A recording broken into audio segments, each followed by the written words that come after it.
Welcome to the current exam. आज है 14 मई 2025 और 14 मई 2025 को करंट अफेयर से जितने भी इम्पोर्टेंट क्वेश्चन बन सकते हम सारे के सारे फैक्ट के साथ डिस्कस करेंगे।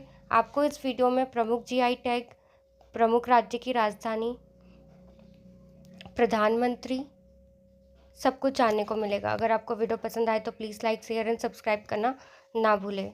Welcome to the current exam. सबसे पहले हम प्रमुख दिवस, जैसे 1 मई को मजदूर दिवस के रूप में मनाया जाता है, इसे श्रमिक दिवस भी कहते हैं। इसका उद्देश्य होता है श्रमिकों के अधिकार और सम्मान के लिए। इस बार की थीम थी ensuring safety and dignity for the workers world wide.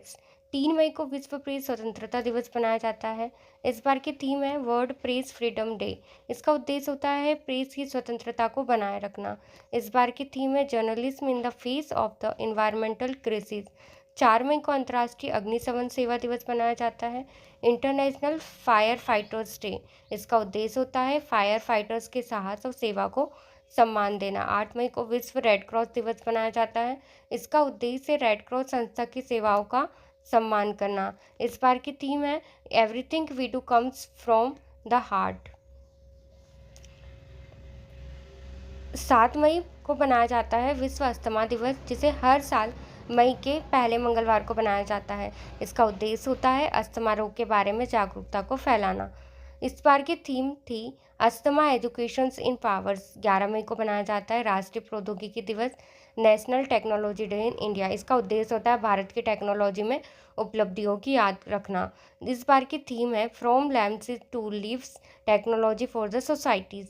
12 मई को मनाया जाता है अंतर्राष्ट्रीय नर्स दिवस। इसका उद्देश्य होता है नर्सों की सेवा को सम्मान देना। इस बार की थीम थी our nurses our future, the economics power of care.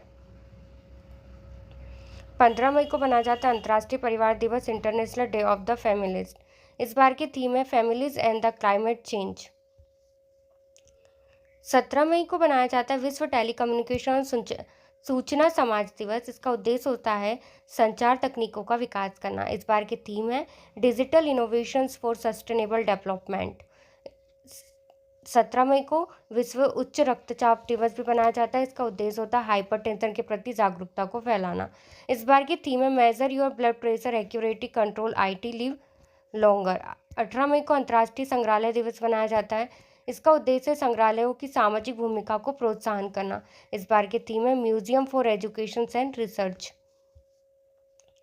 21 मई को राष्ट्रीय आतंकवाद विरोधी दिवस मनाया जाता है। इसका उद्देश्य होता है आतंकवाद के खिलाफ एकता और बलिदान को याद करना। विश्व चाय दिवस मनाई जाती है 21 मई के दिन वर्ल्ड टी डे के नाम से, जिसका उद्देश्य होता है चाय उत्पादकों और श्रमिकों की स्थिति में थोड़ा सुधार लाना। 22 मई को अंतर्राष्ट्रीय जैव विविधता दिवस मनाया जाता है। इसका उद्देश्य होता है प्रकृति की विविधता के संरक्षण के लिए। थीम है be parts of the plan. 28 मई को मासिक धर्म स्वच्छता दिवस मनाया जाता है। इसका उद्देश्य होता है महामारी से जुड़े स्वच्छता विषयों पर जागरूकता को फैलाना। 31 एवं लास्ट है विश्व तंबाकू निषेध दिवस, वर्ल्ड नो तंबाकू डे। इसका उद्देश्य होता है तंबाकू से होने वाले नुकसान के बारे में जागरूकता। इस बार की थीम रहेगी प्रोटेक्टिंग चिल्ड्रंस फॉर द तंबाकू इंडस्ट्री इंटरफेस। ये रहे सभी 1 मई से 31 मई तक के जितने भी प्रमुख राष्ट्रीय दिवस मनाए जाते हैं उनकी लिस्ट। अब हम स्टार्ट करते हैं करंट अफेयर्स। आज का इम्पोर्टेंट प्रश्न है, हाल ही में भारत ने किस देश के साथ सिंधु जल संधि को निलंबित करने का निर्णय लिया है? तो भारत ने पाकिस्तान देश के साथ सिंधु जल संधि को निलंबित करने का निर्णय लिया है। तो इसका सही उत्तर ऑप्शन बी रहेगा, पाकिस्तान। देखिए, भारत ने पाकिस्तान के द्वारा बार बार किए गए युद्ध विराम उल्लंघन और आतंकी गतिविधियों को देखते हुए सिंधु जल संधि को निलंबित करने की घोषणा की है। कुछ जानते हैं सिंधु जल संधि क्या है? देखो, 1960 में भारत और पाकिस्तान के बीच हुई थी सिंधु जल संधि। इसका विश्व बैंक मध्यस्थ था। यह 6 नदियों के जल बंटवारे से संबंधित है। जिसमें बात करें देश पाकिस्तान की, तो राजधानी इस्लामाबाद, यहाँ के प्रधानमंत्री शहबाज शरीफ एंड मुद्रा पाकिस्तानी रुपया। प्रमुख दिवस पाकिस्तान दिवस 23 मार्च को बनाया जाता है। कुछ जीआई टैग मिले हुए हैं पाकिस्तान को, जिसमें प्रणाली भारत जैसी विकसित नहीं है। चलते अगले प्रश्न की ओर। सेकंड प्रश्न है, आईएमएफ ने हाल ही में किस देश की आर्थिक स्थिति को हाईली फ्रेगिल बताया? तो इसका सही उत्तर option B, Pakistan. Pakistan IMF की अर्थव्यवस्था को अत्यधिक कमजोर बताया है और सुधार की चेतावनी भी दी गई है। इंटरनेशनल मॉनेटरी फंड, देख IMF का फुल फॉर्म होता है इंटरनेशनल मॉनेटरी फंड। इसका मुख्यालय है वॉशिंगटन DC एंड प्रमुख इनके क्रिस्टालोनी जॉर्जिवा। अगला प्रश्न है, किस राज्य सरकार ने हाल ही में नई महिला सुरक्षा नीति 2025 की घोषणा की है? तो इस राज्य सरकार का नाम है उत्तर प्रदेश राज्य सरकार ने महिला सुरक्षा नीति 2025 की घोषणा करी है। इसका उद्देश्य है महिलाओं की सुरक्षा को सुनिश्चित करने के लिए यह नीति लागू की गई है। कुछ एक्स्ट्रा जीके फैक्ट देखते हैं। महिला हेल्पलाइन नंबर 1090 मिशन शक्ति अभियान है। इसके तहत यूपी पुलिस ने महिला आरक्षकों की संख्या भी बढ़ाई जा रही है। बात करें उत्तर प्रदेश राज्य की, तो राजधानी लखनऊ, यहाँ के मुख्यमंत्री योगी आदित्यनाथ है, यहाँ के राज्यपाल आनंदीबेन पटेल एंड प्रमुख दिवस कुंभ और रामनवमी बनाई जाती है। कुछ GI टैग, बनारसी साड़ी, आगरा का पेठा, फिरोजाबाद का ग्लास वर्क। अगला प्रश्न है, हाल ही में दिल्ली में किस विभाग का फर्जी अधिकारी बनकर एक व्यक्ति गिरफ्तार हुआ है? तो इसका सही उत्तर ऑप्शन C IB। एक व्यक्ति ने खुद को IB मीन्स होता है इंटेलिजेंट ब्यूरो अधिकारी बताया और सरकारी सुविधाओं का गलत उपयोग किया।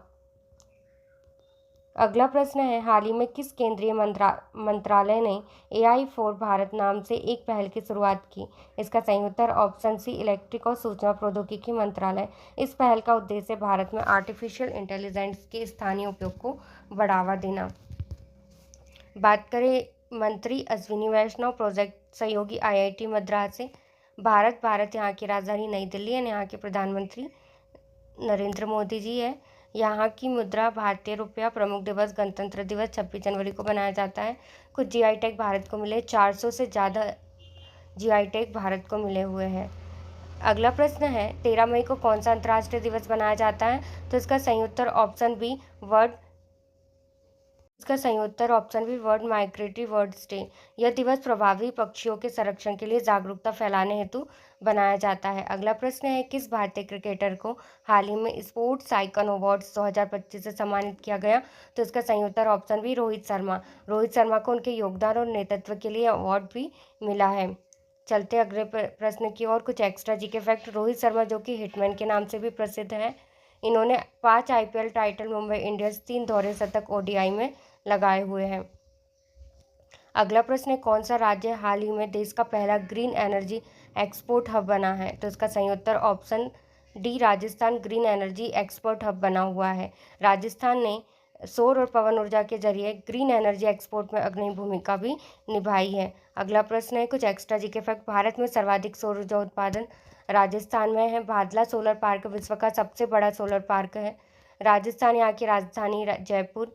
मुख्यमंत्री भजनलाल शर्मा एंड राज्यपाल कलराज मिश्र को GI टैग मिले कोटा डोरिया ब्लू पोट्री को।